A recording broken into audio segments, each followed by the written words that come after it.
bulan. So ramai orang terambil risiko yang tinggi sebab dia rasa duit tu macam duit percuma. Dia macam tiba-tiba dapat lah macam duit cabutan bertuah lah orang kata kan. Itu secara psikologinya lah. Okey, sebab tadi kau dah sentuh pasal KWSP kan. Macam kalau macam Mora ni bukan duit percuma, duit yang kita sepatut bayar kat bank. Tapi KWSP ni bukan nak kata duit percuma, tu memang duit kita sendiri. Betul. So macam wajar ke kalau macam kita keluar macam dia, sebab ada kenapa ada pengeluaran KWSP ni sebab orang dah memang tak ada duit langsung. So dia orang boleh keluarkan duit dia orang sendirilah kiranya untuk kegunaan sekarang. So macam dia orang just macam cakap kenapa dia orang keluarkan sekarang sebab keutamaan dia orang adalah untuk survivability waktu sekarang, bukan untuk persaraan lagi dah. Betul. Okay, so kalau memang dia orang patut keluar, memang dia orang kena keluar lah. Tapi macam sebab dia tak ada syarat yang semua orang, dia tak ada syarat yang certain orang je boleh keluarkan. Dia letak semua orang boleh keluarkan. Tak kisahlah orang tu terjejas ke, tak terjejas ke. Tapi kalau yang tak terjejas ni macam mana pula? Wajar ke dia keluarkan duit dia orang? Kalau yang tak terjejas kan, tabung kecemasan semua dah cukup. Kalau dari sudut peribadinya lah, kalau dia rasa dia mampu dapatkan return yang lebih tinggi berbanding KWSP, by all means keluarkan lah, terpulanglah kepada dia sebab dia rasa dia mampu dapat pulangan yang lebih tinggi. Tapi bukan dia rasa lah, dia dah buat analisis apa semua berdasarkan experience dia tahu dia boleh dapat pulangan yang lebih tinggi. Itu tak apa. Tapi kalau kita keluarkan sebab nak try melabur kat sini, tengok orang melabur sini return dia tinggi, itu janganlah, better jangan. Tapi kalau nak keluarkan untuk cukupkan tabung kecemasan, okey. And then last sekali, kalau dari sudut ekonominya, saya setuju orang keluarkan dan belanja. Sebab apa? Sebab macam saya kata tadi, kita perlukan duit berpusar dalam pasaran kita ni. Main duit tu berkitar lah, sentiasa bertukar tangan. Okey. Tapi itulah. Okey, tapi macam tadi, of course lah, itu dari sudut ekonomi. Tapi dari sudut peribadi, kalau dari sudut peribadi, kita katakan, adakah tu tanggungjawab kita untuk buat semua tu? Dia tak adalah tanggungjawab. Cumanya kalau tujuan asal kenapa kerajaan, bukan tujuan asal lah, antara sebab kerajaan benarkan orang keluar duit KWSP tanpa syarat, satu nak cepatkan proses, and then bantu yang memang tak ada duit. Bukan bantulah, bagi dia ambil duit sendiri lah, bukan bantu pun sebenarnya. And then yang ketiga nak boost di ekonomi supaya orang terus berbelanja. Tapi itulah dari sudut individunya, kalau kita beli sport rim, kira jadi membazir lah. Beli sport rim ke, kita beli tak kisahlah apa-apa benda yang kehendaan. So dia kira jadi membazir. Sebab apa? Sebab duit tu duit persaraan kita sebenarnya. Kita menabung untuk persaraan sendiri, nak buat sendiri, memang tak ramai yang akan buat sebenarnya. Maknanya kalau tak ada KWSP ni, memang tak ramai lah yang menyimpan sebenarnya. So sepatutnya janganlah dibazirkan begitu saja. Tapi kalau dia nak keluarkan sebab dia nak support bisnes kawan dia ke apa ke, itu terpulang lah. Okey. Sebab tadi dah sentuh pasal apa ni, pulangan KWSP tu kena compare kan. Tapi macam ada setengah orang ni, dia ketepikan pulangan KWSP berbanding dia ketepikan pulangan KWSP dan dia letak dekat tempat lain sebab dia nak ada liquidity. So dia boleh keluarkan, dia boleh ada access pada duit tu. Sebab bagi dia sekarang dia masih boleh survive, tapi dia tak tahu lagi 6 bulan akan datang. Sebab macam tu banyak sangat uncertainty yang boleh berlaku. So macam kenapa dia keluarkan? Sebab dia nak gunalah masa akan datang. So kalau macam tu boleh ke? Pada aku okey je sebab kita boleh je simpan dekat ASB kan. ASB kira liquidity dia kira tinggi lah. Walaupun susah sikit lah kena pergi bank untuk keluarkan duit kan. Tapi sama je. Kalau kita nak keluar duit pun still kena pergi ATM betul.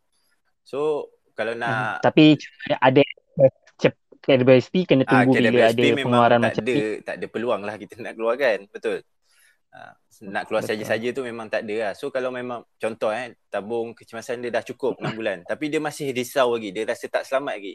So tak ada masalah untuk dia keluarkan iCitra ni untuk penuhkan lagi, jadikan 9 bulan tabung kecemasan dia. Letaklah dalam ASB, lebih kurang sama je return ASB dengan KWSP pun. Ni dari sudut kewangan okey je, tak ada masalah. Okey, apa lagi nak tanya Sekejap ni.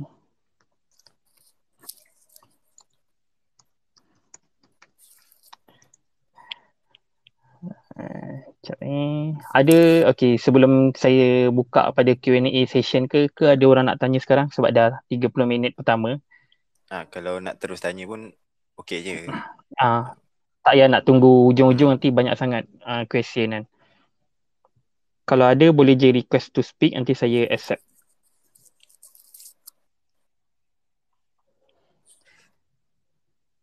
Tapi kau rasa kalau macam dari pandangan aku lah, pendapat aku macam aku tak buat moratorium sebab tak tahu apa ni kesan dia lepas habis kesan kepada pembiayaan aku tau. So, macam aku tak tahu macam okay, lepas ni jadi berapa.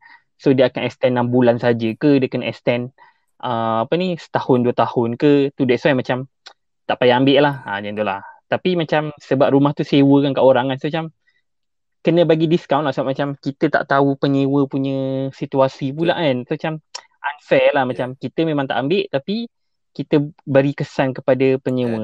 So macam dalam waktu kesusahan ni kita kena cuba bertimbang rasa dengan semua orang lah.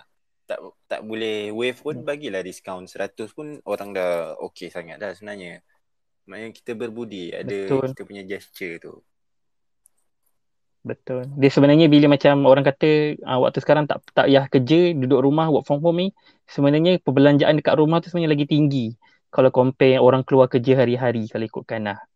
So macam orang ingat macam duduk rumah je kan, bukannya keluar perbelanjaan.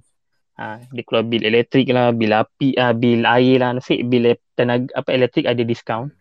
Kalau tanya Siapa aku ada sama je sebenarnya duduk rumah ke pergi office. Kalau kita tak pergi office, jimat duit pengangkutan tapi duduk rumah bil elektrik naik. Macam tu lah kan. So apa-apa ada trade off dia lah. DM pun suruh DM pun okey. DM aku pun boleh kalau ada soalan lah.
Ada soalan lah ni.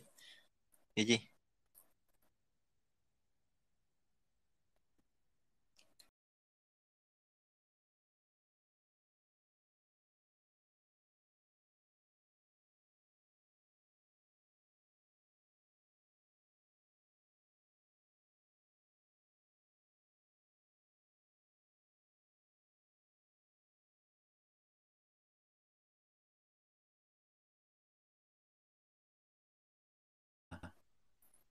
So okay. Untuk bercakap ni ada, untuk bercakap tak okey.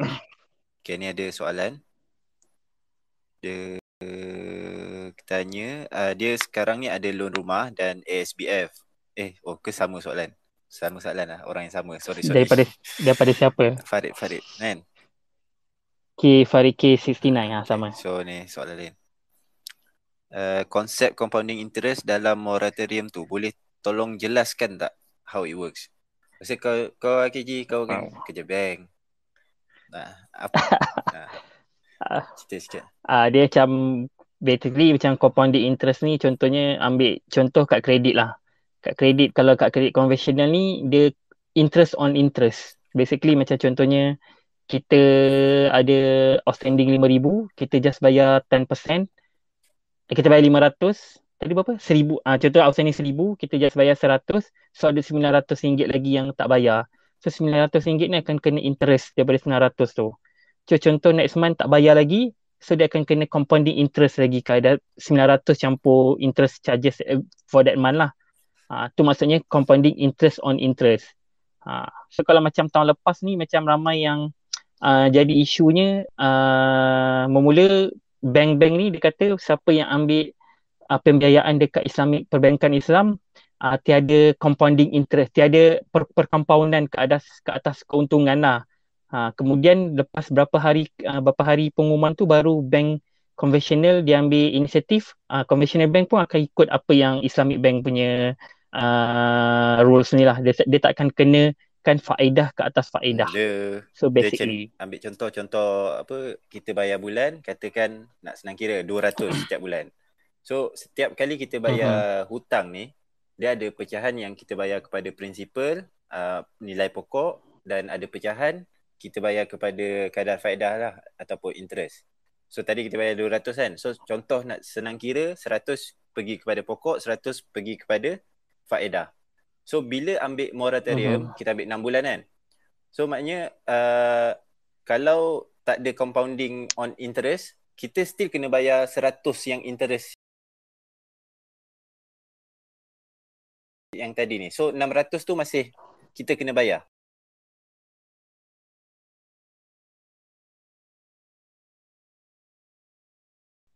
Nanti. Faham tak? And then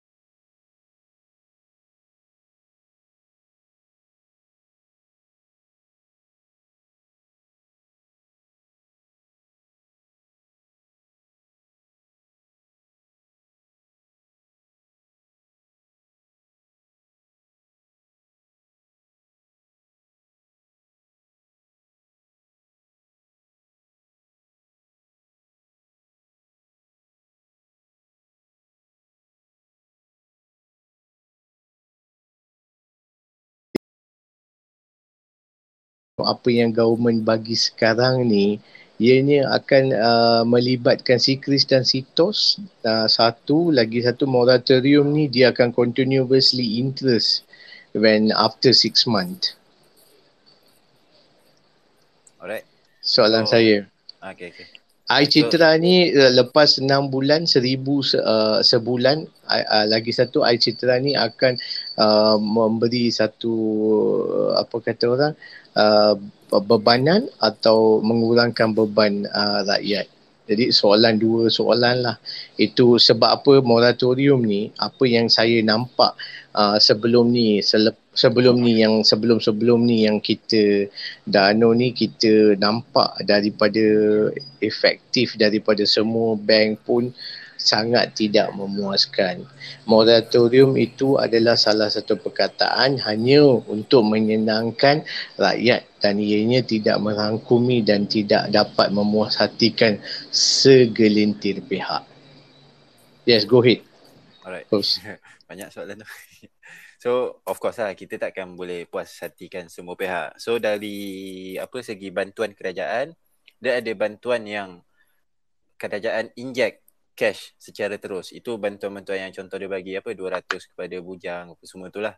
And then macam moratorium iCitra ni, government tak inject any cash.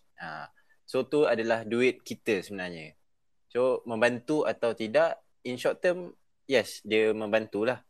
In term of interest tadi saya dah jelaskan lah. Moratorium kali ni tak ada interest ke atas interest.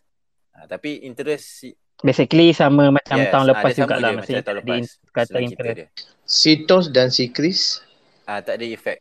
Tak termasuk. Tak termasuk. Jadi dia punya amount double up or will be remaining. Double tu tak mungkinlah double. Tapi of course kita akan kena bayar lebih. Bayar lebih lah. Of course ada lebihan. Mungkin sebelum ni hutang kita 50,000, tapi lepas moratorium dia jadi 51,000. Of course ada lebih. Okay, jadi dah berapa kali kita dah buat moratorium on the road from 1 year 7 months? Moratorium yang 6 bulan ni moratorium kali kedua. Yang moratorium yang macam insight rangsangan bank bagi tu bukan daripada kerajaan lah. Itu based on bank yang nak bagi. Tapi kalau moratorium kepada semua orang ni kali kedua. Jadi moratorium termasuk kepada PTPTN dan lain-lain ke hanya untuk PTPTN dia dah ada banyak kali version penangguhan bayaran. So dia lain tau. Macam moratorium ni dia dengan bank negara, Yes, bank-bank dia bank. bank sahaja. PTPTN dengan Kementerian Pengadaan Tinggi. So setakat yang pengumuman terbaru Perdana Menteri senin lepas, dia akan bagi penangguhan kepada PTPTN juga. Kenapa air cetera, maksud lagi satu, kenapa air cetera tu dikurangkan kepada 5,000? Itu tak boleh nak jawab, kita tak boleh nak jawab Tak, lah kan. maksud saya perkara yang sama dibawa daripada 6 months yang before dan sekarang ni hanya adakah ianya specification daripada EPF sektor, atau ada ke apa-apa yang supaya duit itu untuk kita punya masa depan? Itulah just nak tanya, nak tahu sajalah sebab apa ramai dekat luar tu tertanya kenapa dia dilimitkan kepada 5,000 tak 10,000 kan. Sebab apa, kalau 10,000 dia akan lebih kata orang lebih memuashatikan sesiapa yang sedang betul-betul kan, betul tak? Jadi dalam kesusahan dia nak air cetera ni, dia lagi satu dia akan bawa hanya 1,000 sahaja, ianya tidak dapat memuaskan kita jugalah. Itu just nak share sajalah. Pemikiran tu sedang moving on dalam kepala otak ni tau. Alright. Moratorium air cetera ni semua. Jadi banyak perkara dekat luar ni, luar sana, dan saya pun sebagai seorang financial situation, kita tak faham kadang-kadang perkara yang diorang buat. Kadang-kadang ini tertakluk kepada tema dan syarat ataupun bank hanya buat macam ni. Itulah nak share saja, nak tahu pengalaman tu macam mana. Jadi maksud saya dua kali yang kita buat ni moratorium ni, dia akan mendadak lah. Maksudnya the increase of the term and condition of the payment, definitely there will be increase lah. Yes. So okay, biasa cerita sikit lah pasal cetera Okay. So kenapa 5,000 apa semua tu kita tak boleh tahulah. Tapi ni pendapat peribadi saya, kenapa 5,000. Sebab ni yang air cetera kali ni dia tak ada syarat, orang kata semua orang boleh keluarkan. So dia nak, kenapa tak ada syarat, sebab government nak benda ni cepat lah. Tak perlu nak lalu macam-macam birokrasi. So tapi EPF dia ada dia punya interest, kepentingan dia. Apa tujuan KWSP ni? Kenapa dia ditubuhkan? Dia untuk menjaga tabung-tabung persaraan kita semualah yang bekerja di Malaysia. So dia pun tak boleh nak sesuka hati bagi orang keluar sebanyak mungkin. Mungkin kalau kita nak cerita orang yang memang dah tak ada duit apa semua, dia nak keluarkan semua EPF dia, itu cerita lain. Dia tak boleh nak buat semua orang automatik boleh keluar semua. Of course memang ramai yang akan keluar kalau dia bagi macam tu. Ni pendapat saya lah, pendapat peribadi saya. So dia ada interest untuk menjaga tabung persaraan. Sebab apa? Sebab memang kalau tak ada KWSP ni, memang orang takkan menyimpan sendiri. Orang susah nak menyimpan sendiri sebenarnya. Dan dia tak boleh, yelah, bila dia nak jadikan cash kan, daripada bila kita keluarkan duit, EPF invest duit tu, dia labur saham ke, hartanah ke, projek mana ke. So kalau dia benarkan semua orang keluar, yes, dia boleh liquidate, boleh je. Tapi dia akan jadi problem yang lain pula lah nanti. Itu dah technical sikit lah. So KG nak tambah apa? Okey, dia macam kau cakap tadi, dia ikut kepentingan apa fungsi KWSP ni sebenarnya lah. Macam, tapi kalau ikutkan macam nak kata boleh keluar up to 10,000 pun kena tengok berapa jumlah simpanan ahli yang ada lah. Kita tengok statistik, kalau ikutkan yang tak ramai pun. Yang paling baru ni 29 Jun lepas, dia kata 12.4 juta pencarum layak memohon inisiatif air cetera. Tapi 3.7 juta saja yang ada. 3 juta pencarum ni mempunyai simpanan kurang pada 5,000.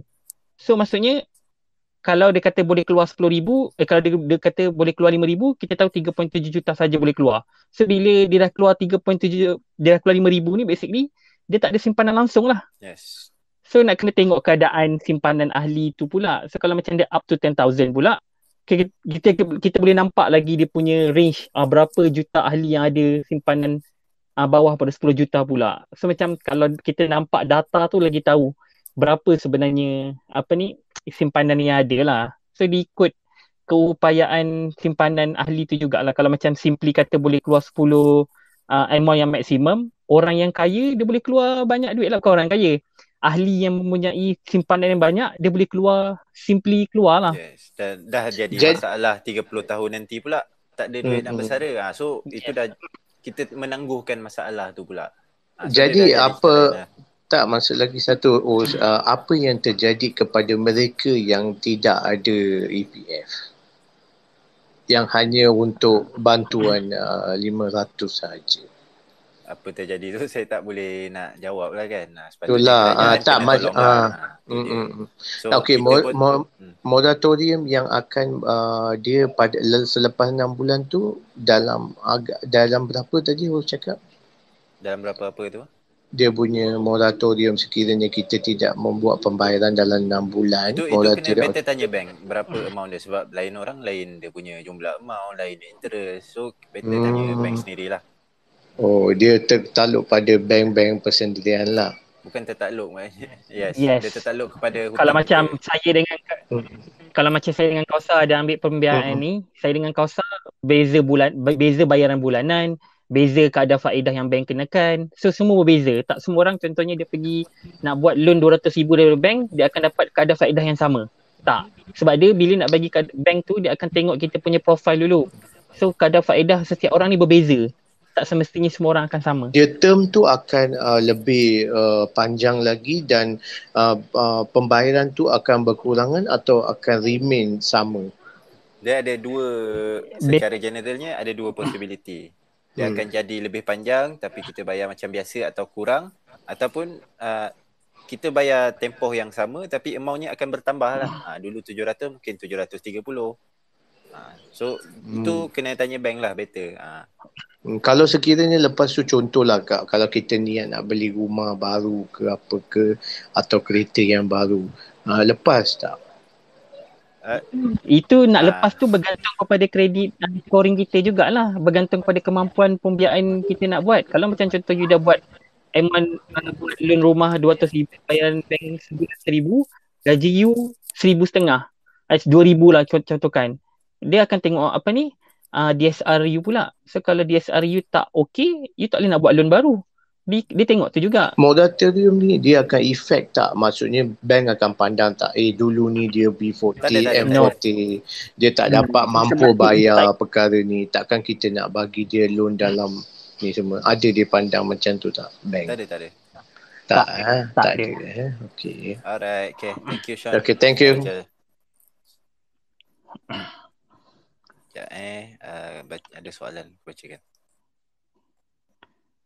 So dia tanya, antara hutang-hutang kecil macam hutang motor, kad kredit, better guna moratorium untuk settlekan hutang ini atau cukupkan tabung kecemasan 3-6 bulan?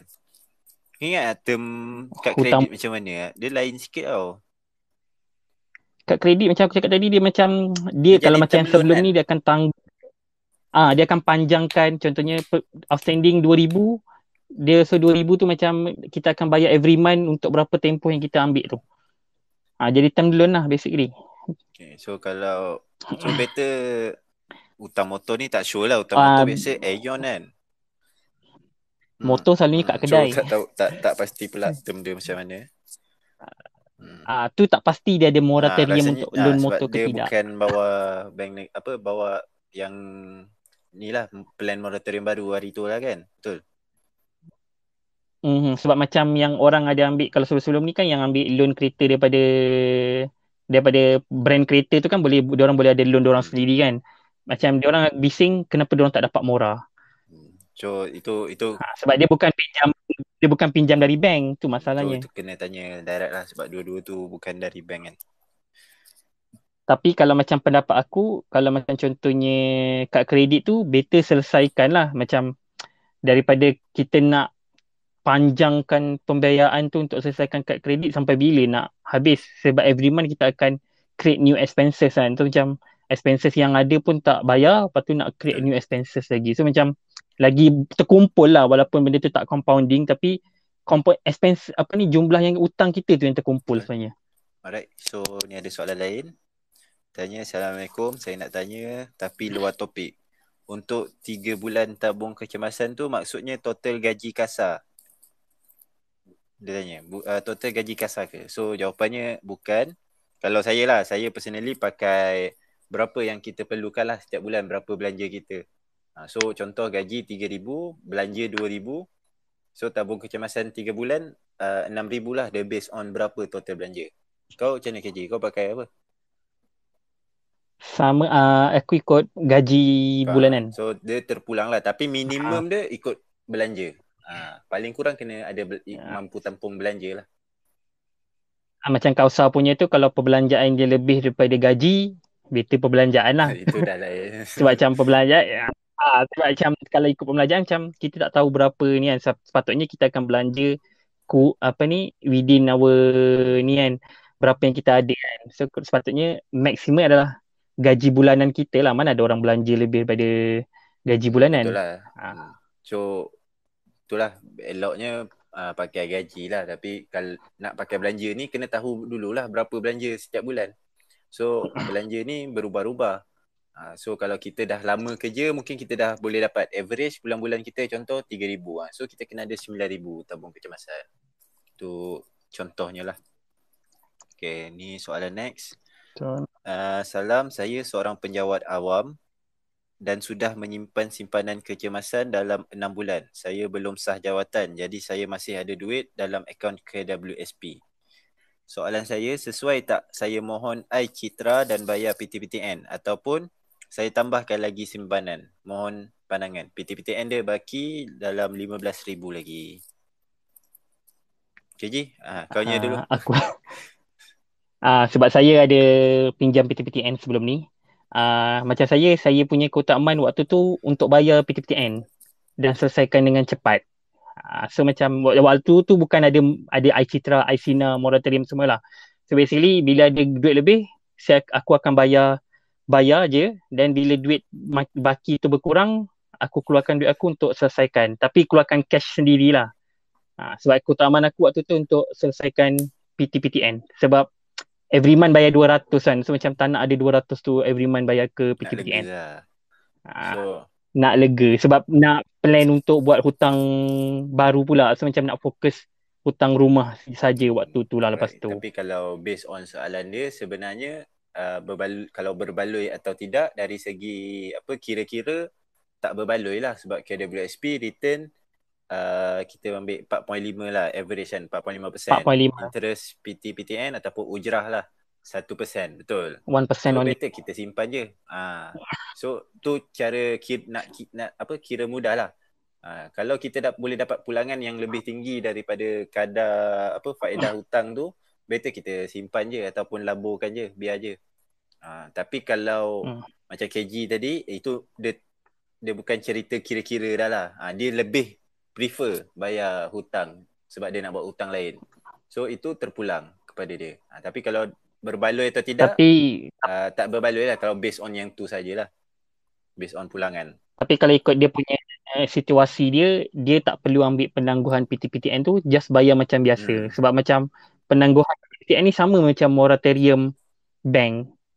Ujrah tu still ada, cuma dia tak beri kesan macam, tak ada kesan tindakan undang-undang. Cuma dia macam tu lah. Tapi ujrah tu still berjalan sebenarnya bila buat penangguhan. So bagi aku, just bayar macam biasa je lah. Alright. Sebab dia macam tak terkesan, simpanan kecemasan dah ada. So macam bayar saja macam biasa lah. So macam benda tu nak settlekan, kalau macam dia tak nak settlekan awal, dia nak settlekan on time, just bayar macam biasa lah. Okay, soalan next. Salam, baru-baru ni saya ada refinance atau restructure loan dalam program yang bank offer. Baki saya dalam 75,000 dan sekarang lepas refinance baki naiklah kepada 98,000. Bayaran ansuran dari 1,100 untuk 6 tahun jadi 700 untuk 12 tahun. Dan saya save 400. Oh, maknanya dia save 400 lah. Sebab bayaran dia kurang daripada 1,100 jadi 700. Game plan saya simpan lebihan 400 dengan annual return 6% untuk 12 tahun. End of loan dapat end of loan kot dapat dalam 90,000 dia kata. Panjang kan soalan dia? Okay, aku tak boleh nak gambarkan. So basically dia hutang dia dulu 75,000, bayar bulan-bulan 700. So bila dia refinance, hutang dia naik lah jadi 98,000, tapi dia kena bayar 1,100 sekarang. So daripada hasil dia refinance tu, dia ada lebihan 400 setiap bulan. 400 ni dia simpan, dapat 6% punya pulangan lah. Dia kata dalam 12 tahun, kalau 400 ni boleh dapat dalam 90,000. So soalan dia tak tanya lah, dia tanya mohon pandangan je. Tapi kalau macam dia refinance, bulanan dia jadi rendah betul. lah. Instead of 1,000 1,100 jadi 700. Tapi bayar lagi tapi banyak dia punya tempoh pembiayaan dia kan lebih panjang lah. So sebenarnya dia kira ke tidak? I mean kesan pemanjangan selama berapa tahun tu? Selama dia dua. dari 6 tahun jadi 12 tahun, double tu. Uish, double. So kena tengok apa dia punya total sebenarnya lah. Kan? Sebab nampak macam bila kan kalau dekat Facebook kan dia kata buat refinance. Sebab refinance ni orang nak dapatkan cash kan. Tapi tempoh pembiayaan tu lagi jadi panjang. Tapi dia tahulah nak buat apa duit tu. Macam dia kata tadi dia nak invest tapi dia kena make sure yang tempat dia invest tu boleh bagi apa? 6% 6% lah dia kata. So kena memang dapat 6% lah. Tapi masalah sekarang ada ke yang boleh bagi 6% konsisten? Tak, susah lah nak dapat. So dia basically bila refinance orang dapat cash lah. Maknanya contoh dulu hutang dia 50,000.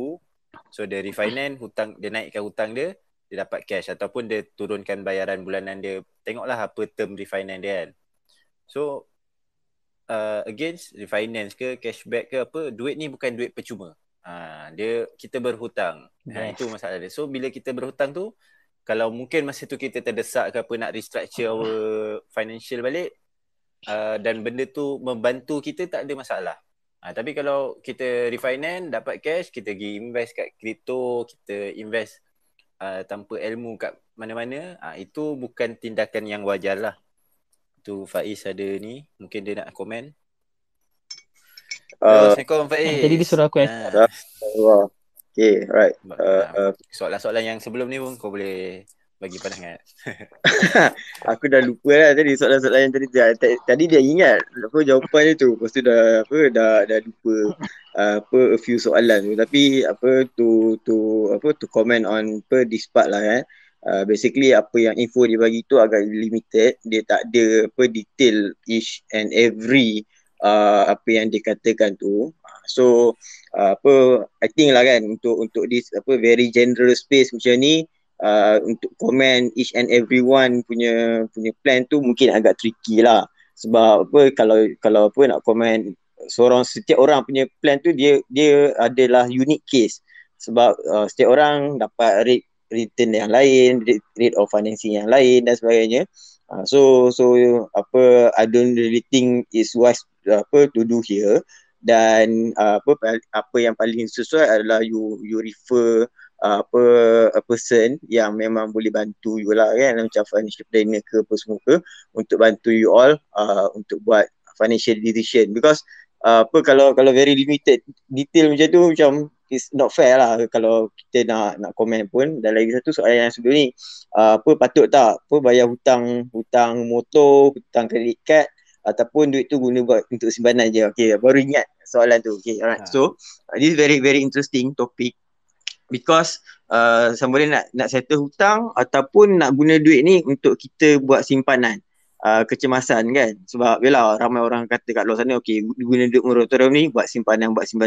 Tapi kita ni datang satu dilema, which is either loan or simpanan. So for me lah kan, in this orang kata keadaan ekonomi yang tak berapa nak stabil dan sebagainya, kalau lah you guys rasa keadaan kerja kita ni tak secure, ataupun kita pun tak boleh nak garanti esok masih lagi tak ada kerja untuk aku.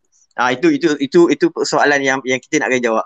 Esok masih tak ada kerja untuk aku, ataupun esok aku mungkin boleh kena buang biasa-biasa bila-bila je, ataupun aku mungkin akan hilang punca pendapatan, maybe company boleh bankrupt bila-bila masa je.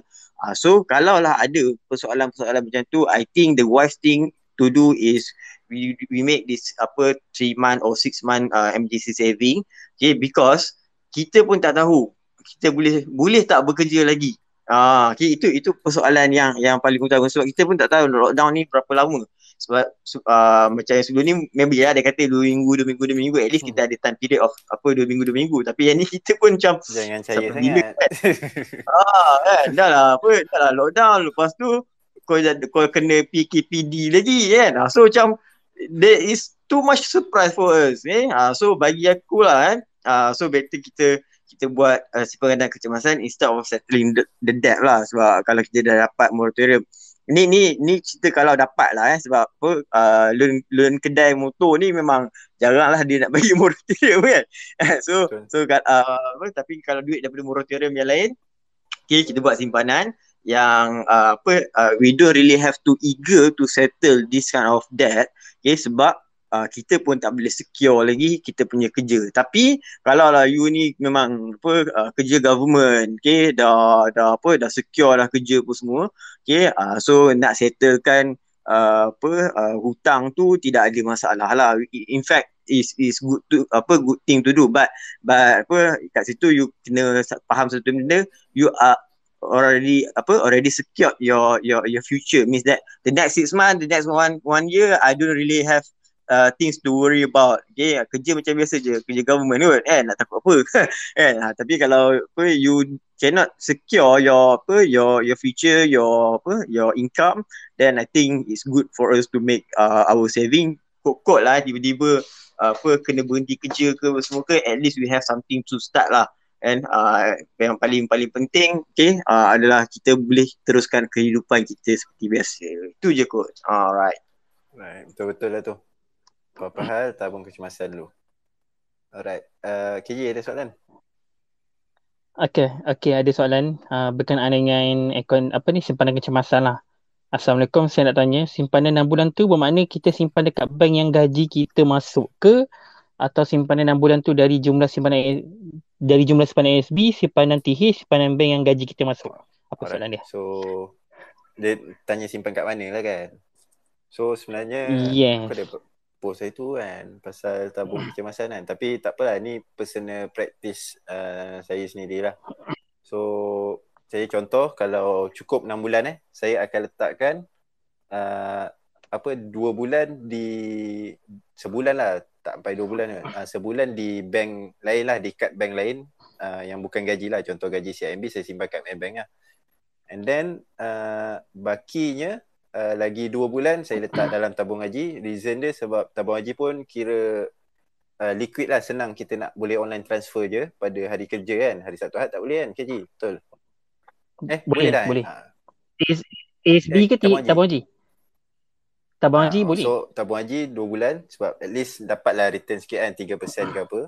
And then lagi 3 bulan tu saya simpan je dalam ASB. Ini saya punya practice peribadilah. KJ macam mana? Mungkin boleh share? Kalau macam aku punya, aku simpan dalam ASB, tabung haji dengan ASB lah. So setakat ni ASB yang tabung haji tu ada 2 amount yang mencukupi untuk 6 bulan emergency saving. Tapi dalam akaun bank gaji pun ada duit yang cukup lah. Kiranya macam aku punya prinsip, kalau dah masuk aku rasa tak nak keluar. Macam aku tak suka, aku macam jenis yang tak boleh nampak ada debit, amount debit lah. Macam aku paling tak suka.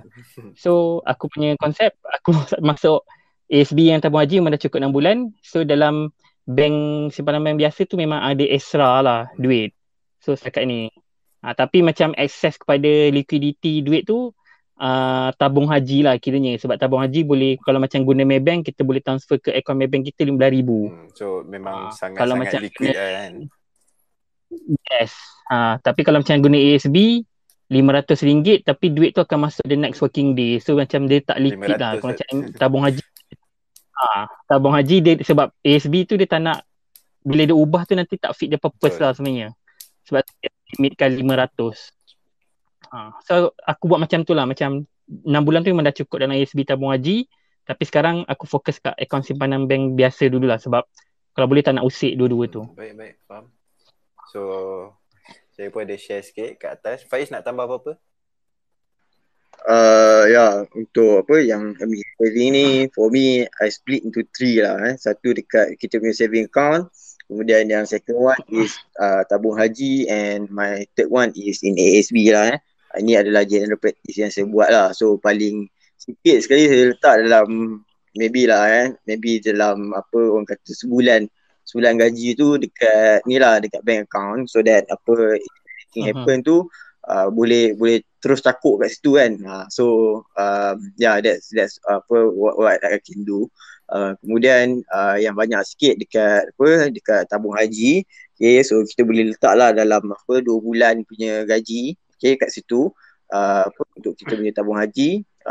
Sebab dia liquid, tapi itulah apa nak kata kat tabung haji ni bila dia very liquid, nanti macam senang sangat nak pakai. Kan? So sebab tu letak tak banyak sangat lah kat situ dalam 2 bulan. So apa lagi 3 bulan tu letak dekat ASB lah, sebab apa orang kata paling basic kita kena ada 3 bulan gaji punya ni kan. So this 3 bulan dah settle sebulan dekat bank account, lagi 2 bulan dekat dekat tabung haji, so that dah settle the first layer of saving kita punya emergency saving. Okay. Cuma the next 3 month tu letak dekat ASB supaya kita ni ada satu layer of filter, okay, so that kita betul-betul terdesak, betul-betul ada keperluan nak bawa keluar duit tu, baru kita nak kena, sebab hassle tu nak pergi nak bawa keluar duit dekat ASB ni kan, nak kena beratur lah apa semua. Sekarang pula nak kena buat appointment kalau masa-masa MCO ni nak kena pergi bank buat appointment. Okay, so betul-betul ada keperluan, keterdesakan, baru kita akan bawa keluar duit ni. So that's how I restrain myself lah. Sebab kalau duit tu nampak banyak sangat dekat tabung haji ni, senang-senang je kita nak bawa keluar duit, sebab kita tak rasa benda tu susah nak bawa keluar. Tapi kalau letak kat SB ni susah sikit, dan I think it's good practice lah untuk diri kita juga benda ni. Sebab kalau kita senang sangat bawa keluar duit ni, kita tak ada control. Kalau ini cakap kalau orang yang tak boleh nak control diri sendiri kan. Maybe kalau orang tu kalau ada orang tu memang boleh control diri sendiri, kau letaklah 6 bulan dekat dalam bank account pun tak ada masalah juga. We are not talking about return. Okay, I'm not interested to talking about return, but the self control itself. Tapi kalau rasa macam memang tak boleh control, memang kalau ada duit terlebih je memang akan bawa keluar duit. So letaklah sebulan dekat tabung haji, yang lagi 5 bulan tu dekat ASB ke. So that's what can be done. Ataupun ada lagi satu praktis ni biasa juga ada orang buat. Dia masuk sebulan ataupun 2 bulan tu dekat bank account yang tak ada kad ATM. Susah kan. So ada juga orang buat macam tu kan. Boleh juga, tak ada salah lah kan, tak ada kad ATM nak bawa keluar kat situ. Tapi kena ingat sekarang dah ada online banking. Kan, walaupun tak ada kad ATM boleh buat online banking, boleh bypass juga kat situ. Ada setengah orang tu dia bagi kad bank tu dekat mak dia ataupun someone yang dia trust. Okay, so mak dia swipe. Betul, kena pergi dekat orang yang dia trust lah kan. Kalau kalau tak kayu mak sendiri tu tak tahu lah nak kata apa kan. Tapi itulah nak kata dia bagi dekat someone yang dia trust. Kemudian kalau ada keperluan, dan mak dia pun ada, orang kata ada baik je lah. Maksudnya mak dia ni jenis memang financially literate, yang memang kalau anak-anak dia nak pakai duit, mak dia akan tanya ni nak pakai buat apa. Kalau boleh tag kan nombor mak dia lah. Kalau boleh tak boleh nombor mak dia. Kena lah nombor tu kan. Tapi itulah cakap macam mana kita nak self control tu. Sebab apa-apa cara pun dia ada je cara kita nak bypass ni. Tapi cara bypass tu mudah ataupun susah. Tapi yang paling susah sekali ASB tu lah kan, nak kena pergi dekat bank tu. So benda tu yang ni lah. Anyhow apa-apa pun kita nak kena berbalik, tanya diri kita, aku ni pandai tak kontrol aku punya duit. Kalau aku ni tak pandai kontrol duit aku, ini adalah cara yang terakhir. Cara yang terakhir. Yang ini saya tak berapa nak sarankan jugalah. Tapi it's nothing harm to do. Yang mana dia terus transfer kat mak dia. contohlah dia transfer 2 bulan dekat mak dia kan, gaji dia. Okay, contohlah gaji dia 2,000, dia gaji dia 3,000, dia transfer 2 bulan which is 6,000 kat mak dia lah kan. So kalau ada keperluan baru dia akan minta dekat mak dia untuk pakai 6,000. So TAC pun semua tu dia dah tak boleh bypass lah, nak buat online shopping ke betul tak boleh. Okay, tapi kenapa saya tak galakkan benda ni, sebab kalau ada berlaku kematian, takut susah nak bawa keluar duit ni. Itu antara pro and cons yang kita nak buat. So there's a lot of teknik yang kita boleh buat. At the end of the day, kita nak kena tanya diri kita, macam mana kita kawal diri kita. Kalau kita ni bagus kawal diri kita, then apa kaedah pun tak salah. Tapi kalau kita ni tak bagus nak kawal diri kita, then we are very limited to our choices. Okay, so nasihat dia kat sini adalah kita kena kawal diri lah. Tu je lah kan. Kalau kita boleh kawal diri kita, kita ada banyak pilihan. Tapi kalau kita tak boleh kawal diri kita, apa-apa pilihan pun agak susah lah untuk kita buat. Tu je lah. Alright, so bila masuk, So kalau nak sila Gaji. Kalau nak kontrol ni bukan orang kata kena beli emas Oi, ke? tu cerita lain. Alright, so kalau contoh boleh aku rasa soalan aku masuk sikit dengan apa kau tanya Samas tu kan. So bila kita banyak cerita pasal liquidity tadi. So mungkin kita boleh borak sikit lah dalam 10 minit. Bila kita nak melabur ni, patut tak kita ambil tahu apa faktor liquidity? Mungkin Faiz boleh komen. Maknanya liquidity ni maksudnya kecairan dalam bahasa Melayu. Berapa cepat kita boleh tukarkan sesuatu aset tu kepada tunai. So kita patut consider benda tu tak bila kita nak melabur, Faiz? Pendapat kau? Okay, so benda yang Dia masuk sikit about liquidity ni, dia for me is very important. Okay, sebab saya within split second saya ada opportunity yang berbeza-beza. Okay, contoh saya sekejap boleh saya trade dekat crypto, sekejap saya boleh trade dekat saham, sekejap saya boleh trade dekat komoditi. Okay, so within split second I have a few options that I can choose. So liquidity is very important for me. Okay, tapi kalau untuk orang yang memang nak beli and hold lama, memang kalau dia kata kalau senang sangat tukar benda ni jadi cash, nanti asyik terpakai je. Sebab saya pernah juga ada jumpa lah orang trade crypto, trade saham, very liquid, okay, boleh buat keluar duit cepat. Lepas tu dia kata masalah pula. Okay, dah boleh buat keluar duit cepat, boleh withdraw cepat ni kan. Jadi asyik terpakai je, terbeli barang ni, tengok kat Shopee kan, ada sale pula Shopee 77 ni, asyik buat keluar duit je. So tu nak katakan for that kind of person, okay, so kalau asyik takut terpakai so carilah instrumen yang kurang liquid, so that kita ni tak adalah tersenang sangat pakai. Tapi for me I have a lot of option, then liquidity is very important, because kadang-kadang saya tengok opportunity kat sini maybe 5%, dekat satu lagi tempat ada maybe 8%, yeah. So it's very important for me that I can move my money quickly lah kat situ. Alright. So pendapat aku pula, liquidity yes penting. Sebab apa? Contoh kita punya portfolio pelaburan katakan terlampau banyak dekat aset-aset yang tak liquid lah. Contohnya macam hartanah. Emas pada aku dia kira nak kata liquid sangat pun tak, nak kata tak liquid pun tidak lah. Dia boleh senang juga nak ditukar, tapi still makan masa lah. Kita kena pergi jual ke apa, kecuali kita melabur pakai akaun digital emas lah. Tapi pentingnya liquidity ni kenapa? Okay, contoh kita tabung kecemasan kita kan, 6 bulan habis juga. So next kita nak cairkan yang mana? Kalau kita nak jual rumah, dia dah ambil masa yang panjang, berbulan-bulan lah. Lagi-lagi kalau macam sekarang dengan PKP apa semua, mungkin makan setahun. So bila kita ada aset-aset ataupun pelaburan yang tempat yang liquid, contoh macam saham, unit trust, robo advisor, so senang kita nak keluarkan kalau tabung kecemasan kita dah habis. So KJ ada nak tambah apa-apa? Sama jugalah macam aku punya portfolio. Macam kalau untuk pelaburan, macam sebab kita labur, kita guna duit extra kan. Bila kita nak keluarkan tu, macam kau cakap tadi, bila duit kita dah depleted, baru kita akan guna pelaburan kita punya modal lah. So macam aku dalam unit trust aku ada money market fund dan aku ada equity fund dalam tu. So basically aku akan liquid money market fund aku punya lah. So macam aku punya tu dia ada cut off time. So sebelum pukul 10 hari yang sama aku boleh dapat duit tu balik.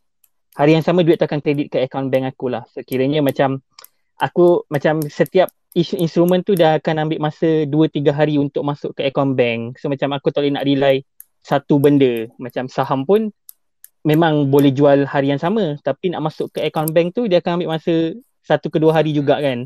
So basically aku ada fund yang instrumen yang hari yang sama, kalau sebelum cut off time boleh masuk dalam account bank aku. Alright, terima kasih. Ada soalan KJ dekat kau punya tempat?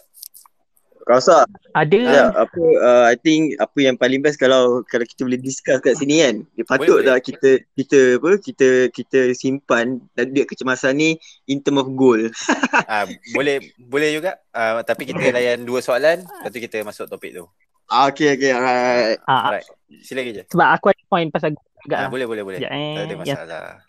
Aku yang tu kemudian lah. Yang ni Assalamualaikum, nak tanya kalau ada tunggangan tunggang. PTPTN better buat reschedule atau buat restructure? Ada efek tak dekat scoring Sikris ke? Terima kasih. Okay, KJ jawab lah. Kalau orang bank rasanya kalau restructure ada efek, dia akan keluar C dekat Sikris. Tak ingat?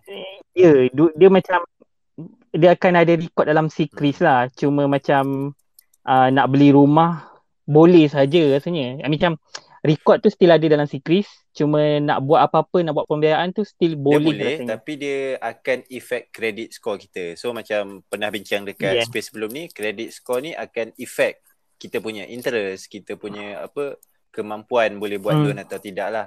Tu benda tu lah. So bila kita restructure, yes of course akan effect. Boleh atau tidak buat loan tu bergantung lah kepada keadaan masa tu. Betul. Ya, aku nak cakap apa pasal ni juga kan. Sebab ramai orang fikir kan, kalau buat ni je automatic tak dapat tau. Kan? Bukan tak dapat.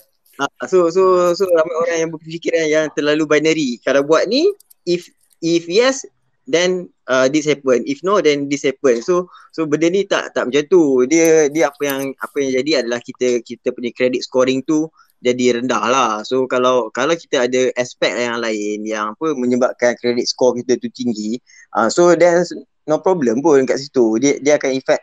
Janganlah katakan satu benda ni akan menyebabkan dah macam kiamat dah dunia ni. Kan? So it doesn't work like that. Okay, so dia hanya akan effect dekat credit scoring. Kalau kita ada aspek lain yang membantu, then kita more likely akan dapat lah kat situ.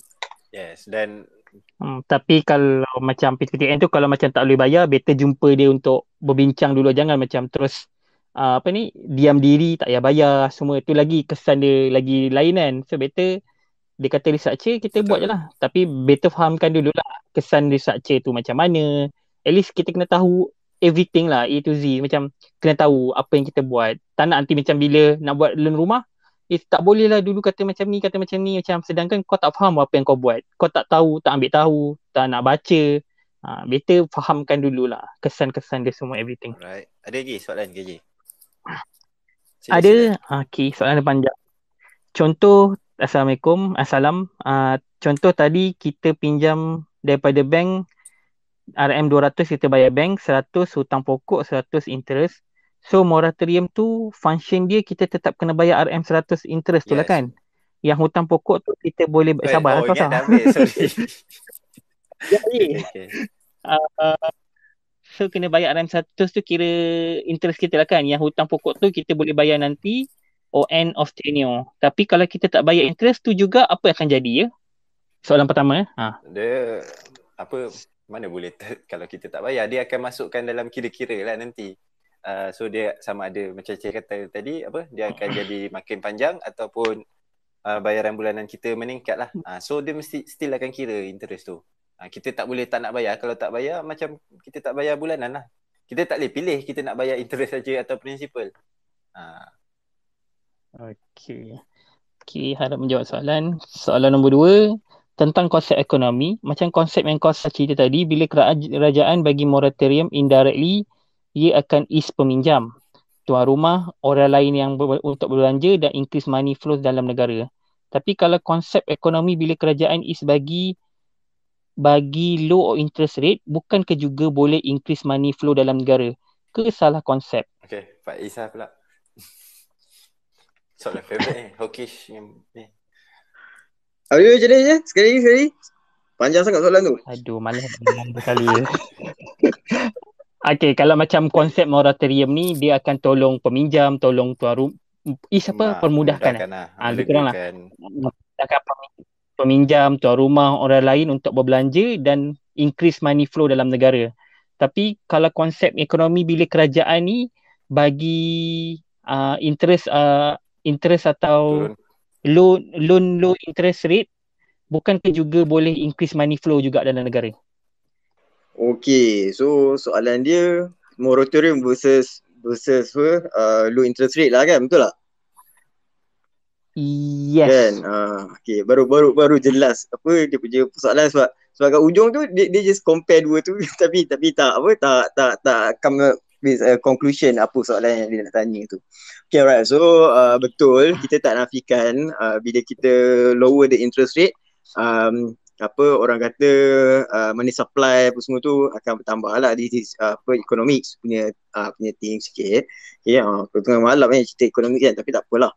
But the main concern here is bukan orang tu kurang pendapatan, orang hilang pendapatan. So bila orang hilang pendapatan, kau kurangkan interest macam mana pun dia tak boleh bayar juga sebab apa, pendapatan dah tak ada, business is not running. Okay? So that's the main concern here. So let's say lah kita turunkan interest rate sampailah 1% ataupun 0.5% ataupun 0% terus kan, sampai 0% lah kita punya OPR tu. Okay, but still people are not able to pay their finance monthly commitment semua ni kan. Okay, sebab apa? Sebab dia orang tak ada duit. Itu main concernnya. Kita boleh je nak turunkan. In fact, ni ada rumours lah ni wallahualam, tapi a few analysts having consideration ataupun dia orang punya estimation that Bank Negara will maybe lowerkan kita punya OPR rate in the next meeting. Okay, but that one is still subject to Bank Negara punya discretion lah kan, macam mana because they have their data, so they will make their decision from there lah. Okay, tapi nak memilih antara dua tu, okay, so for me moratorium is a necessary thing. Okay, it's a necessary thing because people lose income, bukan reduce income. Maybe some of people dia memanglah reduce in income dan sebagainya kalau orang makan gaji kan, especially. Tapi kalau business, kita cakap pasal business is losing revenue. Okay, tak ada revenue, then macam mana you nak bayar kan? So that's the thing. Dan kita cakap pula pasal orang yang hilang pendapatan, yang mana orang ni kena diberhentikan, retrenchment dan sebagainya kan. Kalau kita tengokkan sektor aviation so ramai yang kena unpaid leave. Okay, so bila unpaid leave ni tak ada pendapatan kot. So nak bayar guna apa? Takkan nak pakai duit saving tu dia nak guna untuk hidup. So I think yes, we can agree that lowering the interest rate can increase the money supply, but however, okay, we need to understand the main problem here. The main problem is not people are just losing a fractional of the income, but they are losing total income kat situ. Okay, beberapa yang kena retrenchment dan sebagainya, dan itu antara kenapa moratorium is very necessary dan I think yes, we can agree moratorium dia ada side effect dia tak bagus in term of the longer punya perspektif, yang mana kita akan dapat kena bayar mahal sikit lah kan. Tetapi okay, why not we sacrifice now at least for the next 3 or 6 months, okay, so that people can survive. So ini antara orang kata which one is the less devil. So kita kena cari yang berkesan dan untuk kegunaan semasa. This is a short term approach lah. Obviously this won't be a long term punya approach. Kenapa bank negara pilih moratorium instead of lowering the interest rate? I think because the main issue here is very clear. Kemudian I think in next term maybe bila COVID ni dah habis dan sebagainya, maybe bila moratorium punya effect tu sampai bila lagi kan, nak boleh buat moratorium. So kita dah buat 2 kali moratorium.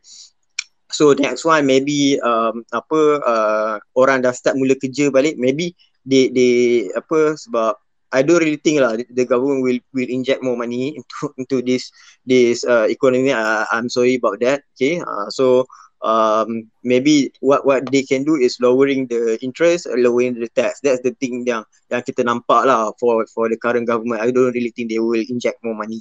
Okay, but they will reduce on their policy lah kat situ. Yeah. Yeah. Okay, betul. Right, so tu Mikael ada soalan?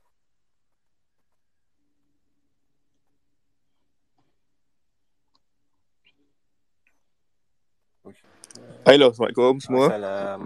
Tok Malan nak tahu kot terus kan. Boleh. Balik pada tadi kepada Kausar tadi ada cakap pasal prinsipal untuk loan kan, prinsipal kan. I think maybe out of a topic maybe means like macam monthly payment kan. If you macam contoh you kena bayar 1,000 sebulan, the one set that you have to pay monthly, but you bayar 1,200, you macam lebih 200. So sometimes you kata the lebih tu boleh bayar untuk tolak principal. Betul ke, boleh ke macam tu?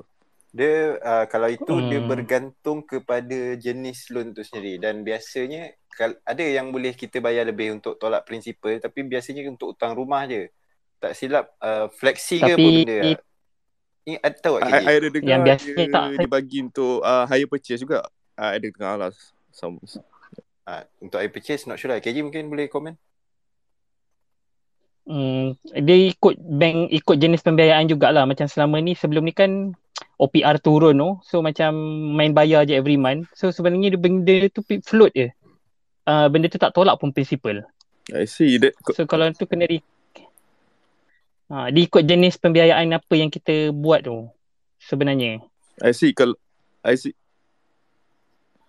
Sila. Nampak jam. Okay, so kalau float tu macam mana? Dia jadi macam mana kalau float? Dia kalau float tu dia kira macam kita simpan duit dalam bank lah, tapi dalam account loan kita. So nanti kalau kita tak bayar, ada bulan yang kita tak bayar, dia akan tarik dari situ. Biasanya macam tu lah. I see. Okay, terima kasih semua. Sama. Ada lagi soalan KJ? Setakat ni tak ada. Boleh lah kita masuk topik apa? Simpanan kecemasan dalam emas sesuai atau tidak? Sila kita bagi Faiz dulu open the floor. Sila Faiz. Okay, right. So this is very interesting sebab ramai orang yang kata bagusnya simpan emas ni. So apa pandangan korang? Gunakan simpanan emas as saving ataupun emergency saving kita panggil. Yang paling kita nak cakap pasal emergency saving lah. Bukan nak cakap pasal saving biasa ataupun investment tu, maybe topik yang lain lah. But we are talking about emergency saving, gunakan emas. Apa pandangan korang? KJ? Kau tanya aku ke kita orang tanya kau ni? Korang lah kan. Kau jawab dulu KJ. Bukan kau. Ingat dia nak jawab Kau tadi. kena jawab, okey. Macam kau tanya kan. Okey, macam aku macam orang tapi kau suruh orang simpan emas. Banyak tweet tu macam mana, macam aku tak suruh buat ni, tapi macam orang kecam lah. Macam kau kena faham, first kita kena tahu priority kita sebenarnya ada simpan duit untuk apa. Macam untuk stability, kita perlukan duit untuk hidup. Macam contohnya kalau kita convert semua duit kita kepada emas kan, contohnya 1 gram emas 2,000 lah katakan kan. So 6 bulan emergency saving, kita kena ada 6 gram emas. So 6 bulan lah kan. So kalau contohnya kalau kita nak duit, kita boleh jual emas tu, tapi nak dapatkan duit tu bukan mudah. So macam kau saya cakap, emas ni liquid jugalah. Macam tapi kau nak dapat duit tu, kau kena pergi kedai,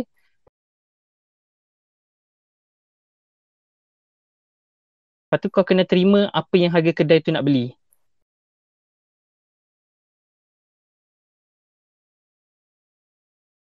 Misal kita harga sekarang ni macam sebelum tahun lepas tinggi lah kan. Lepas tu dah turun balik. So contohnya kalau dia keluarkan duit Aisina tahun lepas, dah beli banyak, tapi tahun ni perlukan duit dan tak boleh keluar iCitra, tak ada duit langsung. So dia kena liquidate emas dia. So dia kena jual emas sekarang. So sebenarnya dia dah rugi.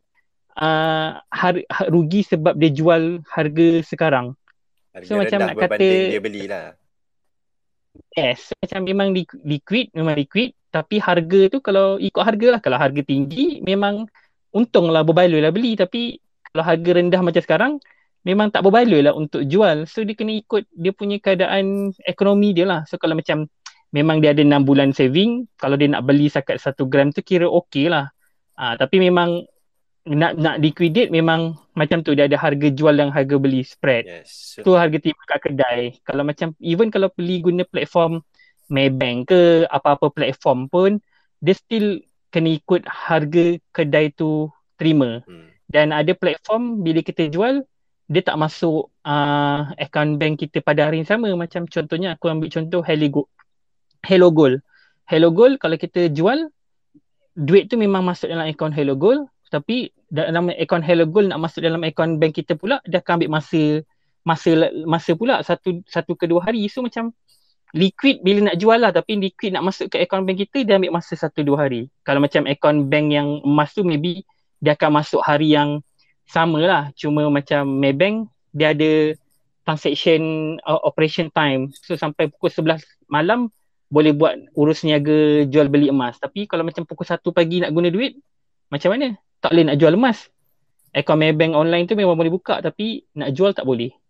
So diikut macam tu lah. Macam each platform patu dengan priority kita kat mana. Alright. Kalau aku memang totally tak setuju lah, sebab ciri-ciri tabung kecemasan pada aku, dia haruslah capital protected ataupun capitalnya tak berubah lah. Kita simpan 100, bila-bila kita nak keluar pun harga dia tetap 100. Jadi bila kita beli emas, kalau kita tengok dekat website ke apa, kita akan nampak ada harga jual, harga beli. So beza antara harga jual dan harga beli tu kita panggil spread.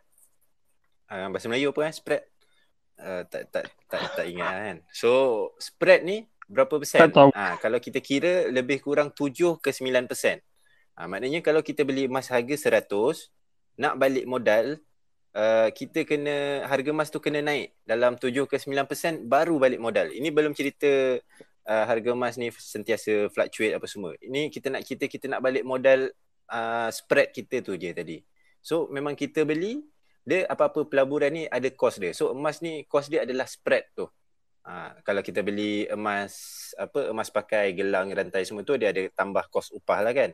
Tapi kalau emas biasa ni, emas bar, gold bar apa semua tu, dia ada spread. Itu adalah kos kita. Sama lah macam unit trust, dia ada kos jualan dia yang berapa kita kena bayar. So bila kita masuk tu, kita dah bayar kos tu dulu. Kita labur 100, dah ada dalam maybe RM5, RM7 tu dibayar untuk kos. So first goal kita nak cover that cost dulu.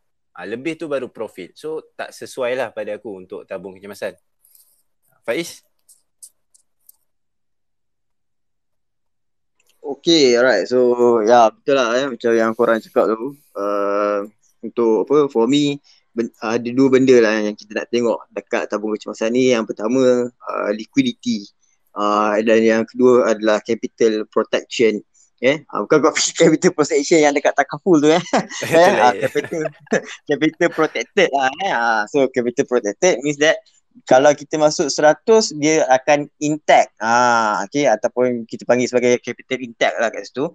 Dia remain as value tu ada sebagai 100. Sebab kalau kita letakkan, tak kira lah ni bukanlah cakap emas ke ataupun letak kat saham ke, letak kat mana-mana lah whatsoever instrument yang kita nak sebab kan orang kata ni nak hentam game emas ke apa, bukan nak hentam. Kita nak cakap pasal apa-apa instrumen pun, yang pentingnya kita letak 100, nilai dia tetap 100. Sebab kita tahu harga pelaburan ni ada masa dia boleh naik daripada 100 jadi RM105, boleh turun jadi RM95. Kita pun tak tahu. Nama dia tabung kecemasan ni kan. Kita boleh agak lah. agak-agak lah, tiga hari lagi ni akan berlaku kecemasan. Kita ada crystal ball yang boleh tengok kan. Okay, jumpa Tok Bomoh ni, tengok asap kemenyan, 3 hari lagi awak akan ada kecemasan. Tapi kecemasan apa saya tak tahu. Kan? Tu contoh lah, kalau kita ada crystal ball macam tu, then only we can be prepared lah kan kat situ. So kita tak ada crystal ball, kita tak tahu bila nak jadi. So kalau macam tu, kita perlukan sesuatu benda yang mana kalau kita letak 100 tu mesti ada kat situ. Sebab kita tak tahu masa kita contohlah bateri kereta rosak, kita boleh lah expect, okay, bateri kereta ni dalam berapa tahun, maybe 3 tahun, okay, sekali nak kena tukar, okay, 3 ke 4 tahun tu kena tukar. Kalau 5 tahun tu macam melampau sangat ni kan, okay. So maybe 3 tahun, tapi exactly bila bateri tu nak rosak pun kita tak tahu. Tayar nak pancit, tayar kereta nak pancit pun semua, kita pun tak tahu bila tayar nak pancit. Tahu-tahu terkena paku kan. So kita tak tahu bila benda tu berlaku. So it's very important for us to know that duit yang kita letak tu dia ada sebanyak tu. Kalau dia tak bertambah tak apa. Okay, it's not about nak growing duit tu. Yang paling penting adalah duit tu tak depreciate. Sebab contoh saya letakkan 1,000, tiba-tiba masa nak pakai duit 1,000 ni, dah jadi 900 dah duit ni. Alamak, macam mana kan, lagi 100 tu nak kena top up. Jadi dah mengganggu kita punya cash flow kat situ. Sedangkan kita dah planning dah dalam mindset kita, duit 1,000 ni memang duit untuk emergency saving, apa-apa jadi pakai duit ni, so that kita punya cash flow tiap bulan tak kacau kan. So that's the thing. First thing pasal kita panggil sebagai emergency saving. Yang kedua adalah pasal liquidity. So liquidity, macam kita dah cakap tadi, berapa cepat duit tu boleh convert jadi cash. So ada a few gold instrument ataupun any other instrument lah but we are talking about gold here. Ada beberapa instrumen gold ni yang saya ada access, yang sangat liquid, okay, sangat liquid, within 2 days busuk-busuk pun dah boleh settle lah. Okay, so for me, in terms of liquidity, it depends on which platform that you are using. Ada yang terus boleh dapat instant, boleh ada yang boleh dapat within 2 days, ada yang kena tunggu sampai beberapa hari dan sebagainya.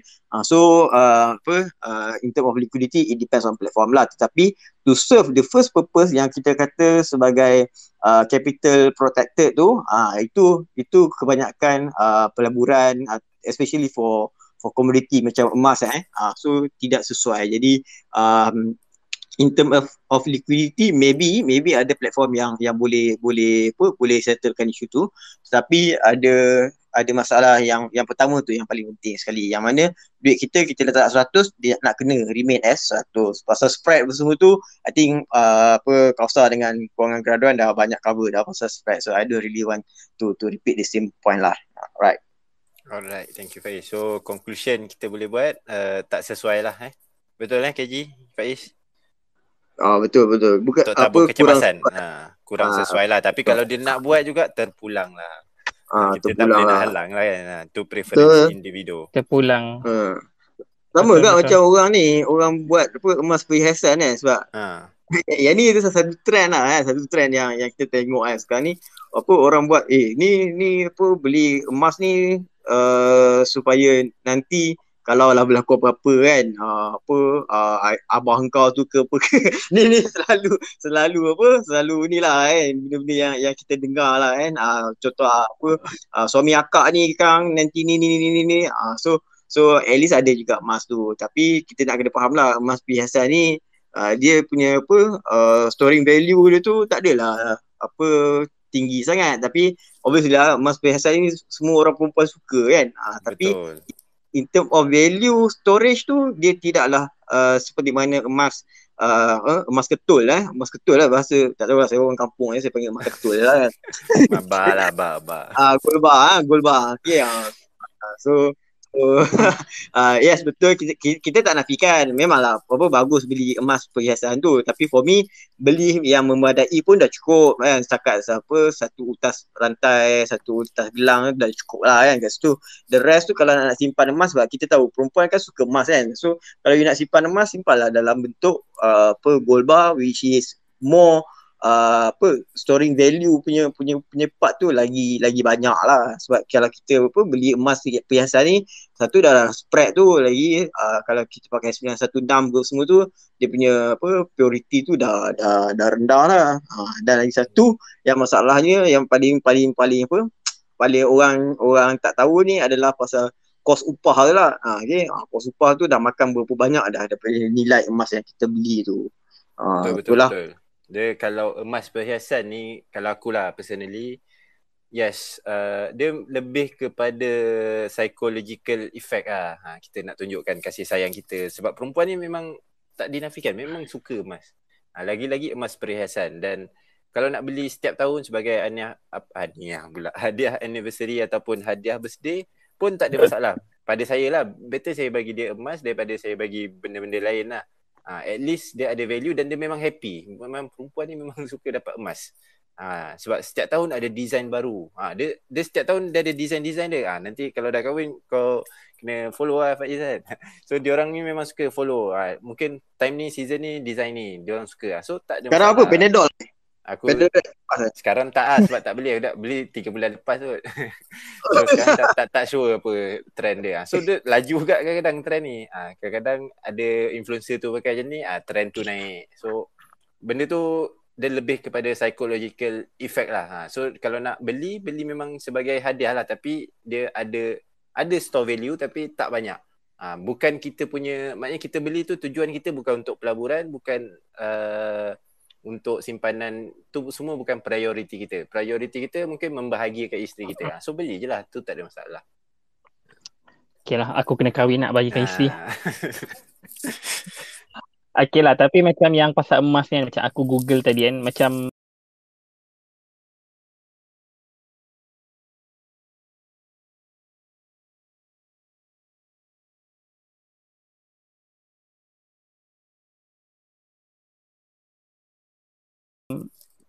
dalam keadaan situasi sekarang, kita nak jual pun susah.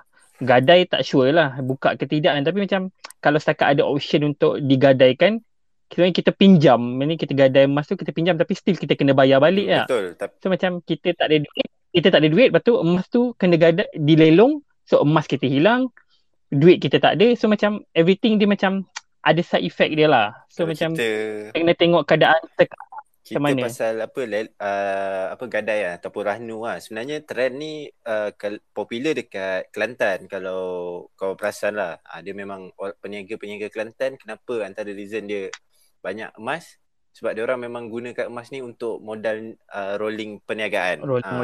So kalau benda tu ataupun rahnu tu berfungsi untuk kita, menguntungkan kita, buatlah, tak ada masalah. Itulah, dia berbalik lah. Kita tahu apa yang kita buat. Bila kita melabur, kita buat informed decision. Itu je sebenarnya. Tapi kalau macam KJ. Tapi kalau macam ambil situasi sekarang, contohnya macam digunakan untuk modal berniaga, tapi perniagaan tak boleh nak buka, still tak bermanfaat juga lah kan. Macam betul. Macam okay, Faiz. Apa yang macam tiba-tiba ayat kata gantung. Okay, alright. So pasal emas ni pun nak merah, sebab dululah kan famous tu zaman 2014 dulu main rahnu-rahnu semua ni kan. So I think kalau masa emas tengah naik tu okey lah nak main rahnu ni, sebab you beli, you pajak, lepas tu you beli lagi emas tu dah naik nilai kan. So it's okay to do that. Tapi kita nak kena tengok lah harga emas sekarang ni tengah naik ke tengah turun kan. Kan? So kamu buat rahnu, emas lagi murah ni, jam lah time tu. Contoh kita beli 200.5, tiba-tiba pergi rahnu dia ambil 240 je, kan dah pisang kat situ. So kalau dia kita beli 200.5, dia ambil 260, at least okay kan kat situ kan. Tapi kalau dia ambil lagi rendah, and habis lah kat situ, sangkut lah kita punya rahnu punya rolling. Contoh lah, sebab dulu kan famous kan orang main rahnu rolling ni. So dia tu kena tengok jugalah market emas tu macam mana. Lepas tu nak cakap emas perhiasan lagi satu sebab ada juga kadang-kadang macam emas kuning ni kan macam mak-mak kan. Kan. So yalah dekat Twitter ni kan ramai yang generasi Y, generasi Z ni, so dia lagi suka lah dekat emas putih. So in fact emas putih ni lagi lah tak ada value berbanding dengan emas kuning ni kan. So for those yang nak beli untuk suka-suka, happy-happy macam Kausar cakap, yes, no problem lah. But if you want to store value, it's better for you to use emas kuning. Okay, tapi paling baik adalah emas tu lah, yang emas ketul tu kan. So yang boleh buat baling-baling, buat sandar pintu. Dulu kewangan gradual suka cakap buat beli emas buat sandar pintu je. Dia banyak lah dia punya emas tu. Dia lain. Dia sandar pintu guna jongkong emas yang 1 kilo tu. Kan. Lepas tu dulu emas murah tak apa. RM130 segram. Kan. Dia main jongkong-jongkong je. Lesung batu tu buat guna jongkong emas je. Power tak power kewangan gradual ni. Okay. Tak. Tu saja je tu. Alright. So ni ada Ashraf, dia nak tanya soalan. Boleh silakan Ashraf. Hello, Assalamualaikum. Kausar, KG dan Faiz. Alang-alang dah masuk controversial punya topik ni, berkaitan emas. Nak tanya sebab the relevance of ni lah, kos-kos emas ni. Sebab tadi tanya pasal pentingnya tabung kecemasan tu in terms of cash protection. Capital protected lah. Capital tak berubah lah. Capital protected. Yes, asalkan dia tak jatuh value tu kan. Kita dapat guna value yang sama tu, konsep untuk tabung kecemasan tu lah kan. Tapi macam bila emas ni kan, sebab berdasarkan pengalaman saya dan family saya, macam bila alang-alang tabung kecemasan atau emergency saving sama dengan saving kan. Berkaitan dengan saving, saya jadikan emas. Emas tu bila kita saving, kita kena bayar zakat tu bila cukup haul. Lepas tu saya simpan di tempat macam safe punya peti emas lah, kena bayar tu. Lepas tu dengan susut nilai.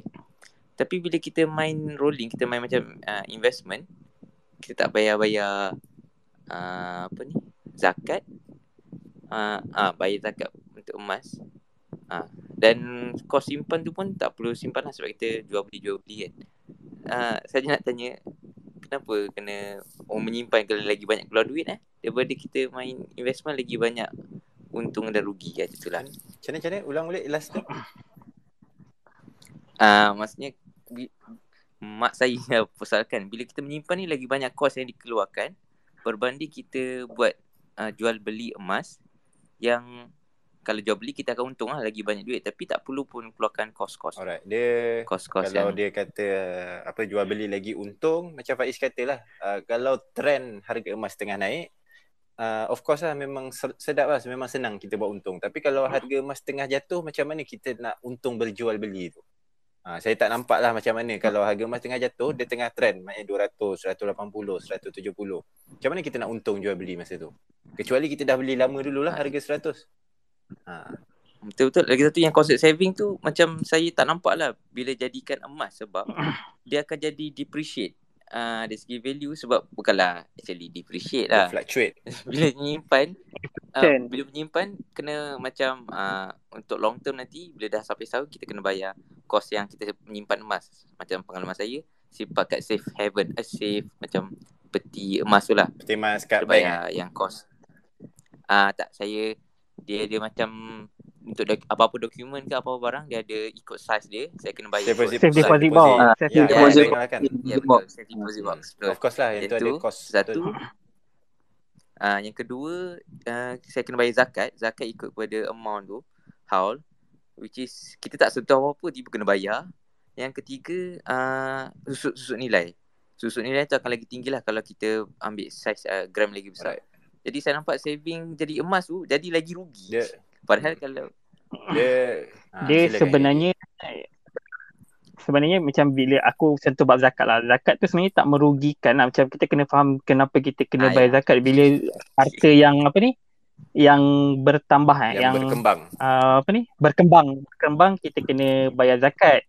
So Ya, basically betul. kalau macam zakat tu nisab dia apa 85 gram kan. Sekarang RM RM20,000. So kalau lebih pada tu still kita kena bayar zakat lah. Cuma macam yang kos-kos banyak tu macam contohnya kita ambil safe deposit box untuk simpan kan.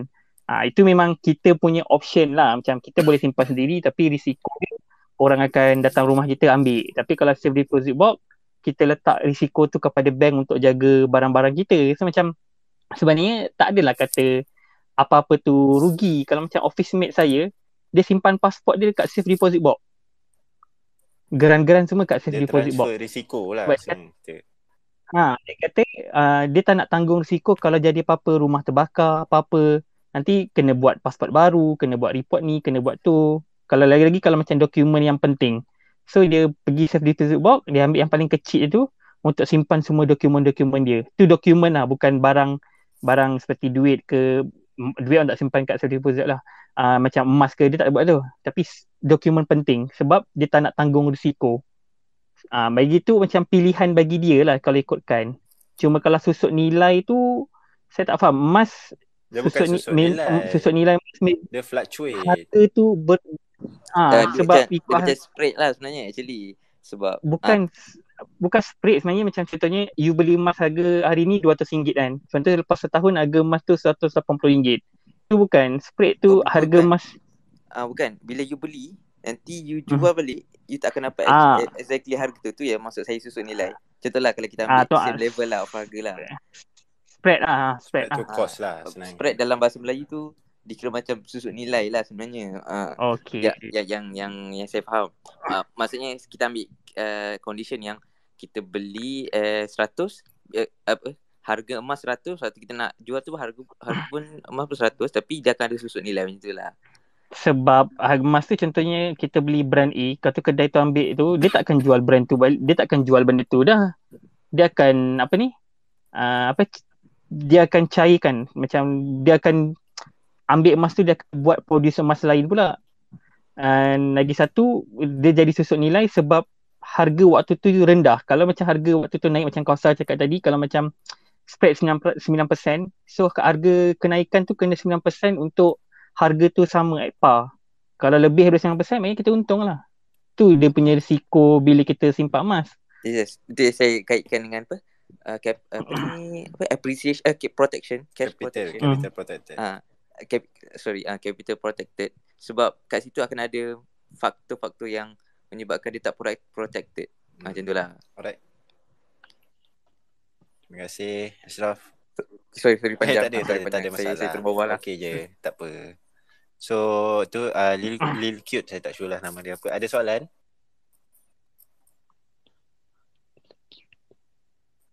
Hello. So kalau tak ada, kita ada. Assalamualaikum and then salam sejahtera untuk semua malam ni, untuk pendengar-pendengar and then untuk host kita and then speaker-speaker yang lain. Okay. So saya kerja sebagai banker untuk